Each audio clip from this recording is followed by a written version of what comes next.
Сәлем достар, бүгін сіздермен бірге өзбек халқының ұлттық тағамы палауды дайындаймыз. Бір кісі комментарийде жасаңызшы деген екен, ендеше бірге жасайық. Газымызды қосып, үстінен ыдысымызды құямыз. Біздің ыдысымыз құрғақ болу керек. Үстінен күнбағыс майын құямыз.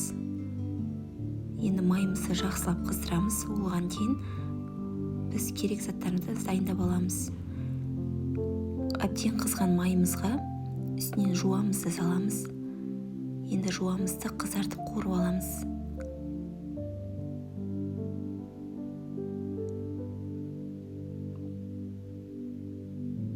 Міне осылай қып-қызыл болып жуамызды қуырдық. Үстінен туралған етімізді саламыз.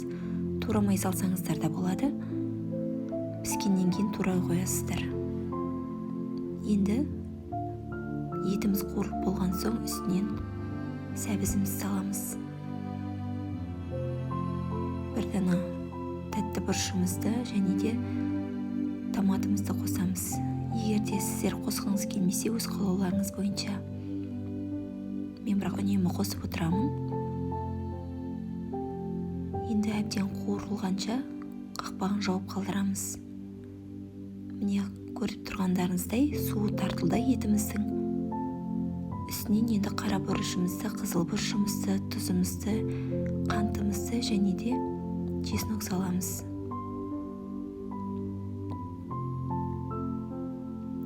Бұны әбден сәбізіміз, етіміз қуырылып болғаннан кейін су құярда саламыз. Әйтпесе тұзымыз сәбізге сіңіп кетеді. Сол себепті су құярдың алдында салғаныңыз дұрыс. Енді мұздай суымызды аламыз, салқын суымызды осылай үстіне құйып шығып қайнатамыз. Міне суымыз қайнағаннан кейін бір бас чеснокты алып осылай сарымсақты алып саламыз. Етіміз піскенге дейін күрішімізді жуып дайындап аламыз. Күрішіміздің суы ағарғанша қайта жуамыз. Мен 2-3 рет жуамын. Етім пісіп дайын болып қалды. Үстінен енді күрішімізді, мейізімізді саламыз.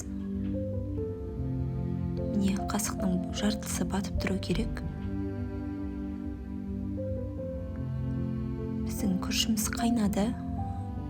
Суы тартылғанша қалдырамыз. Суы тартылғаннан кейін бұқтыруға қоямыз.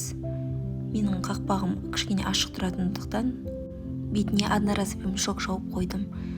Міне отты осындай қылып азайтып қоямыз. Ең төменгі отқа қоямыз. Және 5-10 минутқа қалдырамыз. Дайындап көріңіздер, өте дәмді шығады. Міне біздің палауымыз дайын болды. Жасап көріңіздер. Егер де рецепт ұнап жатса, лайк басып, комментарий қалдыруды ұмытпаңыздар. Ас болсын.